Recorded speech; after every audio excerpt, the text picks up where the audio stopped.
Hello दोस्तों, आज के इस वीडियो में देखेंगे 2024 मैट्रिक परीक्षा के साइंस का क्रैश कोर्स का 5वां वीडियो जो आपके बोर्ड परीक्षा के लिए ना बहुत महत्वपूर्ण है। तो इसके पहले ना हम 4 गो वीडियो बना चुके हैं, तो जो भी विद्यार्थी 4 गो वीडियो को नहीं देखे ना तो उसका लिंक हम डिस्क्रिप्शन बॉक्स में दे देंगे, वहां से आप लोग जाकर पूरा कंप्लीट कर लीजिएगा। और यह 5वां वीडियो, तो 5वां वीडियो में ना हम कुछ VVI क्वेश्चन को बताएंगे। लगभग यहाँ से ना बहुत क्वेश्चन आपके एग्जाम में रहेगा, तो आप लोग वीडियो को पूरा लास्ट तक देखिएगा और अपने दोस्तों के पास ज्यादा से ज्यादा शेयर कीजिएगा। तो देखिए पहला क्वेश्चन आ रहा है ना, पहला क्वेश्चन है विद्युत धारा से आप क्या समझते हैं। विद्युत धारा से आप क्या समझते हैं, तो ध्यान से सुनिएगा। किसी चालक में प्रवाहित होने वाले आवेश के प्रवाह की दर को विद्युत धारा कहते हैं। किसी भी चालक में प्रवाहित होने वाले आवेश के प्रवाह की दर को विद्युत धारा कहा जाता है। देखिए इसे I द्वारा सूचित किया जाता है और इसका SI मात्रक एम्पियर होता है। विद्युत धारा को ना I से सूचित किया जाता है और इसका SI मात्रक क्या होता है, एम्पियर होता है। अगर 2 नंबर का क्वेश्चन पूछेगा ना तो आप लोग इतना लिख दीजिएगा ना, तो आप लोग हम गारंटी दे रहे हैं कि 2 गो नंबर पूरा मिल जाएगा। देखिए अगला क्वेश्चन है ना, विद्युत विभव से आप क्या समझते हैं। विद्युत विभव से आप क्या समझते हैं, तो ध्यान से सुनिएगा। इकाई धन आवेश को अनंत से विद्युतीय क्षेत्र के किसी एक बिंदु तक ले जाने में किया गया कार्य की मात्रा को उस बिंदु पर विद्युतीय विभव कहलाता है। इकाई धन आवेश को अनंत से किसी अनंत दूरी से किसी विद्युतीय क्षेत्र में, विद्युतीय क्षेत्र के एक बिंदु तक ले जाने में जितना कार्य लगता है ना उसी को हम लोग विद्युतीय विभव बोलते हैं। जैसे यह अनंत हो गया और यह विद्युतीय क्षेत्र हो गया, यहाँ से यहाँ तक ले जाने में मतलब ले जाने में किया गया कार्य की कुल मात्रा को विद्युतीय विभव कहा जाता है।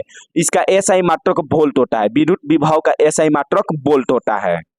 अगला क्वेश्चन देखिएगा, अगला क्वेश्चन है कूलम्ब का नियम क्या है। कूलम्ब का नियम ना आपके 5 नंबर क्वेश्चन 5 नंबर वाला में पूछता है, मतलब 5 नंबर आप लोग को पूरा मिल जाएगा अगर बढ़िया से सुन के लिखिएगा। तो देखिए 2 आवेशों के बीच क्रियाशील आकर्षक बल इन दोनों आवेशों के परिणाम के गुणनफल के सीधा समानुपाती होता है तथा इनके बीच के दूरी के वर्ग का व्युत्क्रमानुपाती होता है। 2 आवेशों के बीच क्रियाशील आकर्षक बल इन दोनों आवेशों के परिणाम के गुणनफल के सीधा समानुपाती होता है और इनके बीच का जो दूरी होता है ना उसके वर्ग का व्युत्क्रमानुपाती होता है। तो आप लोग समझिएगा यहाँ पर नीचे, माना कि 2 आवेश हो गया, 2 एगो Q1 एगो Q2 2 गो आवेश हो गया, इनके बीच का दूरी R है, इनके बीच का दूरी R है। तो कूलम्ब के नियम से देखिए 2 आवेश हम ले लिए Q1 और Q2 और दूरी क्या मान लिए, R मान लिए।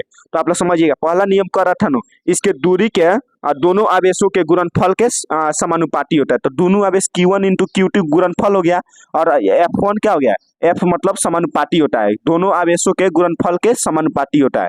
और दूसरा हो गया इसके दूरी के वर्ग का व्युत्क्रमानुपाती होता है। तो दूरी को हम लोग R माने हैं तो व्युत्क्रमानुपाती 1/R हो जाएगा। व्युत्क्रमानुपाती में बाटा हम लोग लिखते हैं और गुणनफल में गुणा करते हैं। तो यहाँ पर Q इंटू Q2 को गुणा किए हैं और नीचे वाला में F समानुपाती 1/R² लिखे हैं, F समानुपाती 1/R²।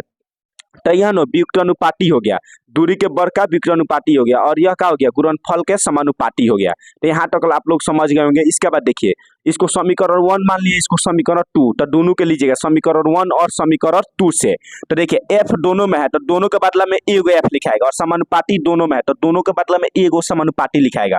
और देखिए ऊपर में है ना Q इंटू Q2, तो यहाँ पर लिखेंगे Q इंटू QT और नीचे है R², तो नीचे हम लोग R² लिख देंगे। यहाँ पर देखिएगा F बराबर हो जाएगा, समानुपाती को हम लोग बराबर में चेंज करते हैं तो F बराबर हो जाएगा K Q1 इंटू Q2 बटा R²। देखिए K क्यों आया, K इसलिए आया ना, समानुपाती को बराबर में बदलने के लिए ना एगो कांस्टेंट लिखा जाता है। तो कांस्टेंट के बदले में हम लोग K को सूचित करते हैं, कांस्टेंट को K से सूचित किया जाता है। तो इसीलिए ना समानुपाती ऊपर है नीचे बराबर में चेंज किए हैं तो K एगो लिखना पड़ता है, तो K को हम लोग कांस्टेंट मानते हैं। तो K हो जाएगा तो K Q1 इंटू Q2 बटा R²। तो यह आप लोग का ना कूलम्ब का नियम हो जाएगा। तो आप लोग ऐसे लिखिएगा तो आप लोग का पूरा 5 नंबर आप लोग का परीक्षा में कन्फर्म है कि मिल जाएगा। अगला क्वेश्चन देखिएगा, अगला क्वेश्चन है आवेश के गुण लिखिए। आवेश का गुण पूछता है एग्जाम में 2 नंबर का क्वेश्चन में। तो आवेश का गुण होता है पहला, असमान आवेश एक दूसरे को आकर्षित करता है। असमान आवेश एगो दूसरा के क्या करता है, आकर्षित करता है। असमान मतलब दोनों बराबर न हो, जैसे एगो माइनस हो गया एगो प्लस हो गया, ये क्या हो गया, असमान हो गया। तो ये दोनों क्या करता है, आकर्षित करता है। देखिएगा आप लोग माइनस और प्लस बैट तार को एक में सटाते हैं ना तो वो क्या करता है, जल जाता है। क्या होता है, जल जाता है, यानी आकर्षित करता है बहुत तेजी से। और वहीं पर समान आवेश एक दूसरे को प्रतिकर्षित करते हैं, यानी माइनस माइनस को ले जाएंगे पास में नो तो एक दूसरे से दूर भागेगा और असमान आवेश को लाएंगे तो वह आकर्षित करेगा। असमान मतलब हो जाएगा माइनस प्लस को आपस में लाएंगे तो यह क्या करेगा, अपनी ओर आकर्षित दोनों खींचेगा और समान आवेश को लाएंगे तो वह दोनों दूर भागेगा। अगला क्वेश्चन देखिएगा, किसी चालक का प्रतिरोध किन किन बातों पर निर्भर करता है, किसी चालक का प्रतिरोध किन किन बातों पर निर्भर करता है। तो देखिए पहला हो जाएगा ना चालक की लंबाई पर, पहला चालक की लंबाई पर निर्भर करेगा। दूसरा चालक के अनुप्रस्थ प्रतिच्छेद क्षेत्रफल पर निर्भर करेगा। और तीसरा चालक पदार्थ के प्रकृति पर, तीसरा क्या हो जाएगा चालक पदार्थ के प्रकृति पर निर्भर करेगा। आप लोग इतना समझ गए होंगे। अगला क्वेश्चन है प्रतिरोध क्या है। प्रतिरोध क्या है, किसी चालक पदार्थ का वह गुण जो उस पदार्थ से होकर होने वाली विद्युत धारा का विरोध करता है, प्रतिरोध कहलाता है। किसी भी चालक पदार्थ का वह गुण जो उस पदार्थ से होकर विद्युत धारा जब प्रवाहित किया जाता है ना, तो उसका विरोध करता है। क्या करता है, विरोध करता है, उसी को हम लोग प्रतिरोध कहते हैं। किसी चालक पदार्थ का वह गुण जो उस पदार्थ से होकर होने वाली विद्युत धारा का विरोध करता है, उसे हम लोग प्रतिरोध कहते हैं। इसे आर से सूचित किया जाता है, प्रतिरोध को आर से सूचित किया जाता है। अगला क्वेश्चन है प्रतिरोधकता या विशिष्ट प्रतिरोधकता क्या है। दोनों का मतलब एक ही होता है, आप प्रतिरोधकता बोलिए या विशिष्ट प्रतिरोधकता। तो देखिए चालक पदार्थ के इकाई अनुप्रस्थ परिच्छेद वाले इकाई लंबाई के खंड का प्रतिरोध विशिष्ट प्रतिरोध या प्रतिरोधकता कहलाता है। चालक पदार्थ के इकाई अनुप्रस्थ परिच्छेद वाले इकाई लंबाई के खंड का प्रतिरोध विशिष्ट प्रतिरोध कहलाता है या प्रतिरोधकता कहलाता है। इसे पी द्वारा सूचित किया जाता है। प्रतिरोधकता को हम लोग पी द्वारा सूचित करते हैं। अगला क्वेश्चन देखिएगा फ्लेमिंग के वार्महर्स्ट नियम को लिखिए। फ्लेमिंग का वार्महर्स्ट नियम नो एग्जाम के लिए VVI क्वेश्चन है। देखिए अपने बाएं हाथ की तर्जनी, बाएं हाथ की अंगूठा, अपने बाएं हाथ की अंगूठा को लेना है और तर्जनी को लेना और मध्यमा को, अपने बाएं हाथ की अंगूठा तर्जनी और मध्यमा को इस प्रकार फैलाना है कि वह समकोण बनाए यानी 90 डिग्री का कोण बनाए। अंगूठा तर्जनी को हम लोग कांगी अंगुली बोलते हैं और मध्यमा मतलब दोनों अंगुली के बीच में। तो देखिए अंगूठा तर्जनी और मध्यमा को इस प्रकार समायोजित करना है ना कि वह 90 डिग्री का कोण बनाए। तो देखिए जब 90 डिग्री का कोण बनाएंगे ना तो तर्जनी है ना वह चुंबकीय क्षेत्र की दिशा को सूचित करता है और मध्यमा है ना यह धारा के प्रवाह की दिशा को दर्शाता है और अंगूठा है ना चालक पर लगने वाले बल की दिशा को व्यक्त करता है। इसी को हम लोग फ्लेमिंग का वार्महर्स्ट नियम कहते हैं। वार्म मतलब होता है बायां हाथ, बाएं हाथ की अंगूठा तर्जनी और मध्यमा को इस प्रकार समायोजित करना है कि वह 90 डिग्री का कोण बनाए और 90 डिग्री का जब कोण बनाएगा ना तो तर्जनी क्या होगा, तर्जनी बनाएगा आपका चुंबकीय क्षेत्र की दिशा को दर्शाएगा और मध्यमा धारा के प्रवाह की दिशा को और अंगूठा चालक पर लगने वाले बल की दिशा को सूचित करता है। अगला क्वेश्चन देखिएगा जीवाश्म क्या है। जीवाश्म क्या है, तो जीवाश्म को आप लोग समझिएगा बढ़िया से, ये आपके एग्जाम में बहुत बार क्वेश्चन पूछा है। जीवाश्म के बारे में लिखिए।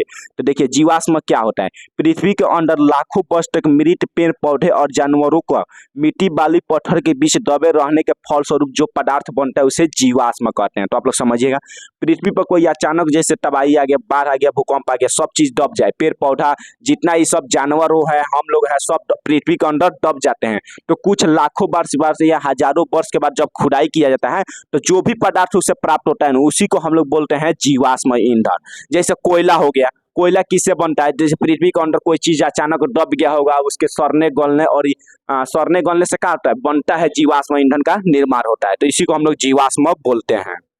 अगला क्वेश्चन है नाभिकीय विखंडन क्या है। नाभिकीय विखंडन क्या है, तो नाभिकीय ऊर्जा उत्पन्न करने के लिए जो प्रक्रिया का उपयोग होता है उसे नाभिकीय विखंडन अभिक्रिया कहा जाता है। नाभिकीय ऊर्जा उत्पन्न करने के लिए जिस प्रोसेस यानी जिस प्रक्रिया का उपयोग किया जाता है ना उसी को नाभिकीय विखंडन अभिक्रिया कहा जाता है। देखिए नाभिकीय ऊर्जा को उत्पन्न करने के लिए जिस मतलब प्रयोग किया जाता है, जिसका हम लोग उपयोग करते हैं, जिस प्रक्रिया का उपयोग करते हैं उसी को नाभिकीय विखंडन अभिक्रिया कहा जाता है।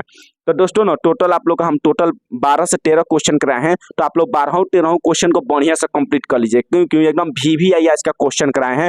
मतलब 5 नंबर वाली और 2 नंबर वाली क्वेश्चन यहाँ से आप लोग का ना 4 से 5 वो क्वेश्चन आप लोग का एग्जाम में रहेगा। पहला कूलम का नियम को आप लोग बढ़िया से कंप्लीट तैयारी कर लीजिएगा, उसका हम एक अलग से वीडियो डाल देंगे कूलम का नियम का बढ़िया से एकदम समझा कर। तो आप लोग वीडियो को लाइक और सब्सक्राइब कीजिए और चैनल को ना आप लोग प्लीज सब्सक्राइब कर लीजिएगा और अपने दोस्तों के पास ज्यादा से ज्यादा शेयर कीजिए।